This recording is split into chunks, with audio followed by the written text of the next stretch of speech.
Bayangkan sebuah bangsa yang lahir bukan dari kemewahan, tetapi dari penjara, pembuangan, dan darah para pejuang. Bayangkan seorang anak yang lahir tanpa mahkota, tanpa tentara, namun kelak suaranya mengguncang dunia. Inilah kisah Soekarno, seorang manusia biasa yang berani bermimpi besar untuk bangsanya.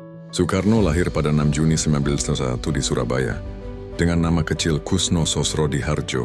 Ia adalah putra dari Raden Sukemi Sosrodihardjo, seorang guru, dan Ida Ayu Nyomanrai, perempuan Bali yang lembut namun kuat. Sejak kecil hidupnya tidak selalu mudah.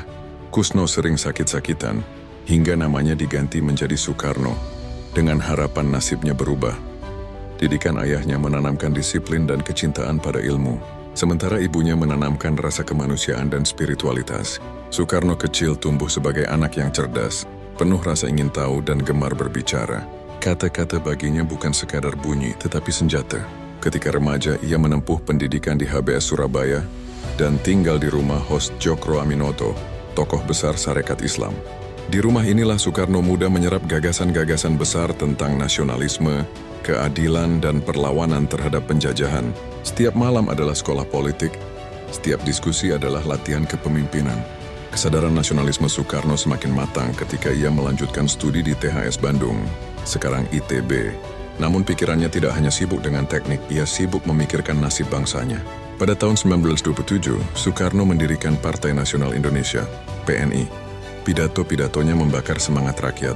Ia berbicara tentang kemerdekaan, tentang bangsa yang berdiri di atas kaki sendiri. Hal ini membuat pemerintah kolonial Belanda merasa terancam. Soekarno pun ditangkap dan dipenjara. Namun di balik jeruji besi suaranya tidak pernah padam. Dalam sidang pengadilan ia menyampaikan pidato legendaris Indonesia Menggugat. Sebuah perlawanan intelektual yang mengguncang penjajah. Tidak berhenti di situ. Ia dibuang ke ND lalu ke Bengkulu. Bertahun-tahun hidup dalam pengasingan, terpisah dari pusat pergerakan. Namun Soekarno tidak pernah menyerah. Ia membaca, menulis, merenung, dan mempersiapkan dirinya untuk satu momen besar, kemerdekaan. Tahun 1945 dunia berada di ambang perubahan besar.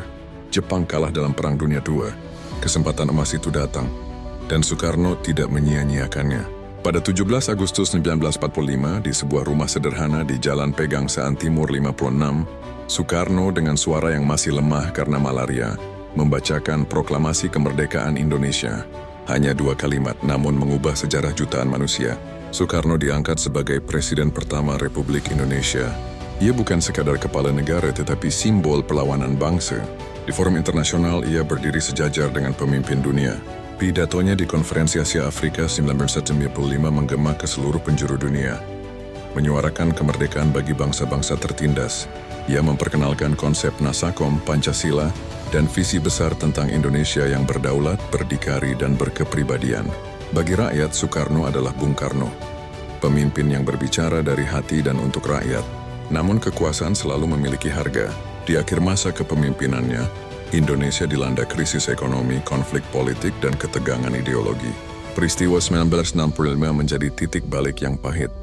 Soekarno perlahan kehilangan kekuasaan. Ia dijauhkan dari rakyat yang dulu memujanya.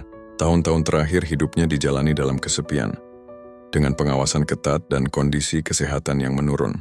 Pada 21 Juni 1970, Soekarno wafat di Jakarta, tidak dengan upacara megah seperti yang pantas bagi seorang proklamator.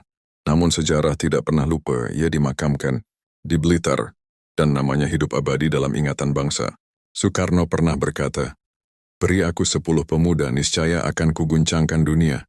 Ia membuktikan bahwa satu suara yang berani bisa melahirkan sebuah bangsa. Bahwa kata-kata, jika diucapkan dengan keyakinan dan pengorbanan, mampu mengubah sejarah. Soekarno bukan manusia sempurna. Ia memiliki kesalahan, kontroversi, dan kelemahan. Namun satu hal yang tak terbantahkan, ia mencintai Indonesia dengan seluruh jiwa dan raganya.